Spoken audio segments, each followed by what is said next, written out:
오늘 우리에게 주시는 하나님의 말씀은 로마서 4장 18절로 25절의 말씀입니다. 바랄 수 없는 중에 바라고 라는 제목으로 하나님의 말씀 증거하도록 하겠습니다. 앞서 우리는 아브라함이 할례를 행했기 때문에 율법의 요구를 이루었기 때문에 의로워진 것이 아니라 하나님의 약속을 믿음으로 의로워졌다고 말씀했습니다. 아브라함이 믿음의 의로 믿음의 조상이 된 것처럼 아브라함을 따르는 우리들도 오직 믿음으로만 구원에 이를 수 있다고 했습니다. 하나님이 우리에게 기대하시고 우리에게 요구하시는 것은 오직 믿음입니다.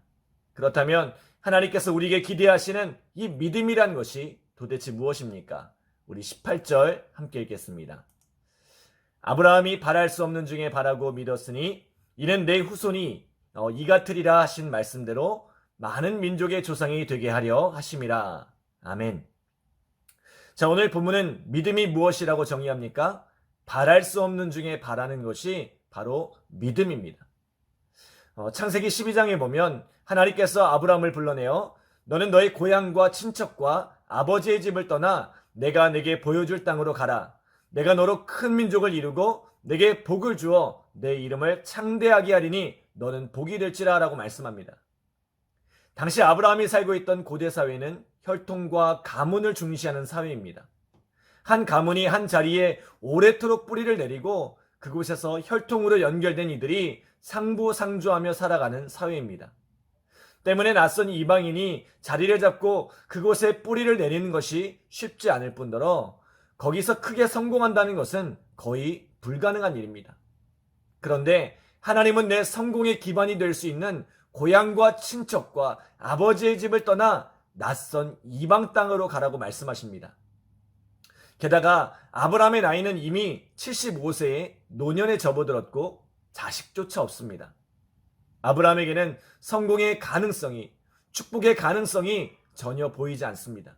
그러나 아브라함은 하나님의 말씀을 듣고 그것을 바랄 수 없는 중에 바라고 믿었습니다. 이것이 바로 믿음입니다. 믿음장이라고 불리는 히브리서 11장은 그 첫 번째 절에서 믿음을 이렇게 정의합니다. 믿음은 바라는 것의 실상이요 보이지 않는 것들의 증거니. 히브리서가 증거하는 믿음은 무엇입니까?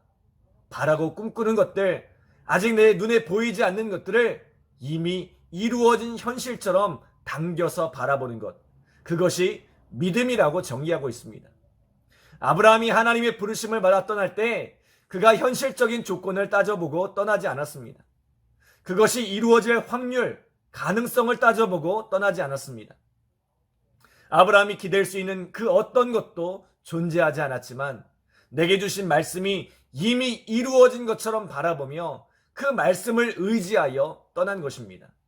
이것이 아브라함의 믿음이었습니다.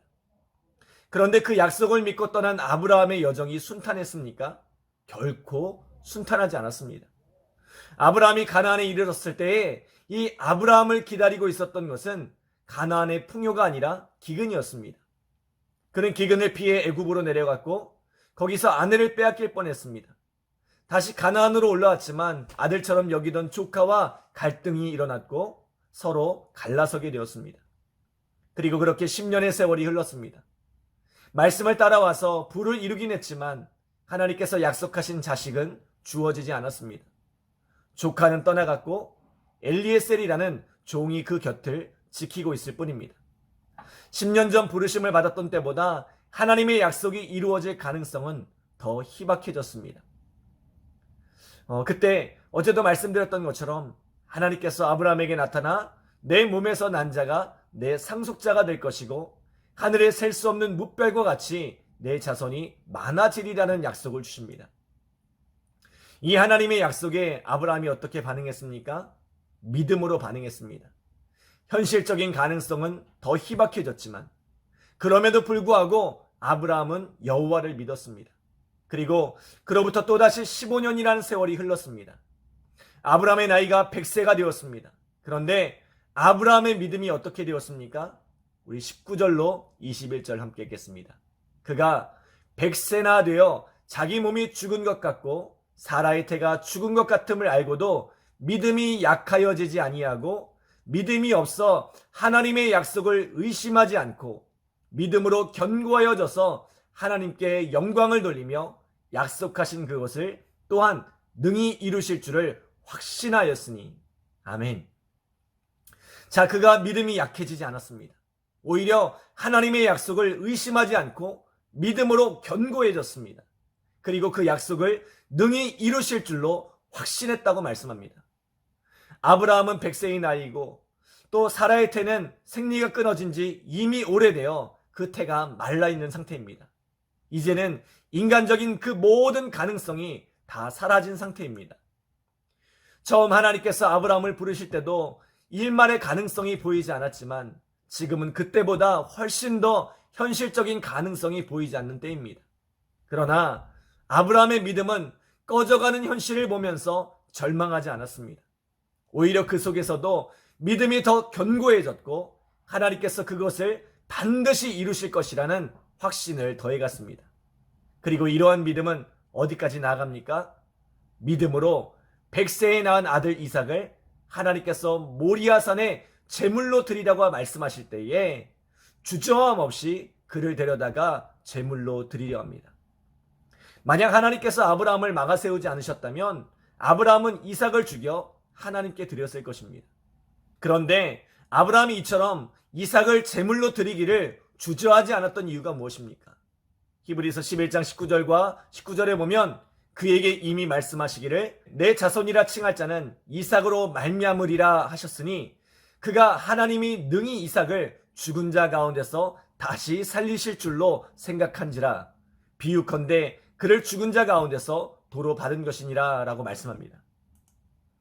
무슨 말씀이냐면 하나님께서 100세에 낳은 아들 이삭을 통해서 난 자라야 내 자손이라 칭함받을 것이라 약속하셨고 그 자손이 하늘의 뭇별과 같이 셀 수 없을 것이라고 약속하셨다는 것입니다. 그러므로 하나님께서 그 약속을 이루기 위해서는 이삭이 반드시 있어야 하고 이삭을 제물로 드리라는 이유는 알 수 없지만 만약 이삭이 제물로 죽게 되더라도 하나님께서 이삭을 죽은 자 가운데서 다시 살리실 것이란 믿음이 있었던 것입니다. 그래서 오늘 본문 17절에 보면 아브라함이 믿은 하나님은 어떤 하나님이세요? 하나님은 죽은 자를 다시 살리시며 없는 것을 있는 것으로 부르시는 하나님이라고 말씀합니다. 하나님은 무에서 유를 창조하시고 심지어 죽은 자에게 생명을 불어넣어 살아나게 하시는 하나님이라는 믿음이 아브라함을 붙들고 있었던 것입니다. 하나님께서 이런 아브라함의 믿음을 의롭게 여기셨다는 것입니다. 그런데 아브라함의 믿음이 처음부터 이런 대단한 믿음이었을까요?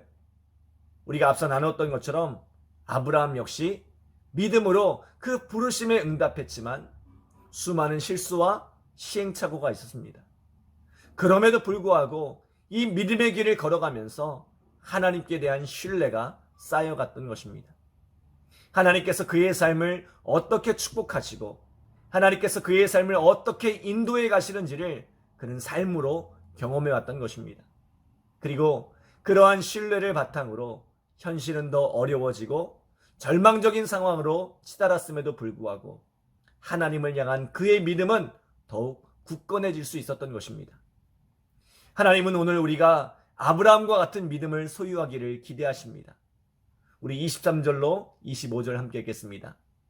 그에게 의로 여겨졌다 기록된 것은 아브라함만 위한 것이 아니요 의로 여기심을 받을 우리도 위함이니 곧 예수 우리 주를 죽은 자 가운데서 살리신 이를 믿는 자니라.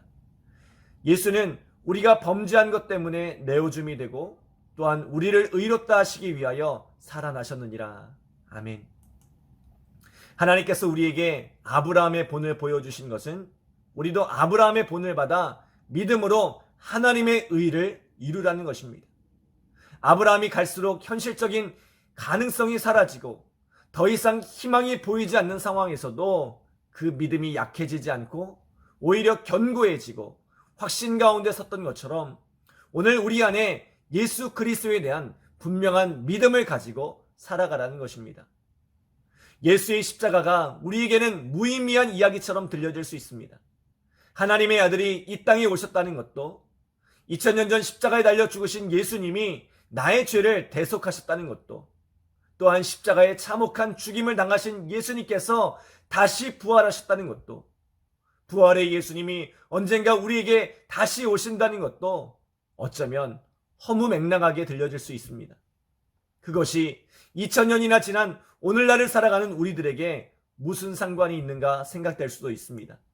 그러나 내 고향 본토 친척 아비집을 떠나라 말씀하시는 이 하나님의 말씀에 믿음으로 반응하고 그 말씀에 순종하며 그 속에서 참된 축복의 길을 발견했던 아브라함처럼 오늘 도저히 이해할 수 없는 예수 그리스도의 십자가 앞에 우리의 믿음을 드릴 때에 그 십자가 안에서 소망을 발견하고 그 십자가 안에서 생명을 발견함으로 어떠한 상황과 어떠한 현실에서도 그 믿음을 포기하지 않고 그 믿음의 자리로 더욱 굳건하게 달려가는 우리 믿음의 성도들이 되시기를 간절히 기도합니다. 기도하겠습니다. 하나님 감사합니다. 오늘도 귀한 말씀 주시고 또 우리의 믿음을 돌아볼 수 있도록 인도하심에 감사드립니다. 우리가 살아가면서 우리의 현실은 점점 더 어두워지고 우리의 현실은 점점 더 절망 속으로 빠져들어가지만 그 속에서도 우리의 믿음이 약하여지지 않고 우리의 믿음이 더욱더 견고해져서 하나님 앞에 확신 가운데 살아가는 우리의 믿음이 되어질 수 있도록 주여 축복하여 주시옵소서. 오늘도 십자가 주님을 붙들게 하시고 그 십자가 안에서 참 생명과 참 소망을 발견하는 우리 믿음의 성도들 되어질 수 있도록 주여 축복하여 주시옵소서. 감사드리며 예수님의 이름으로 기도드립니다. 아멘.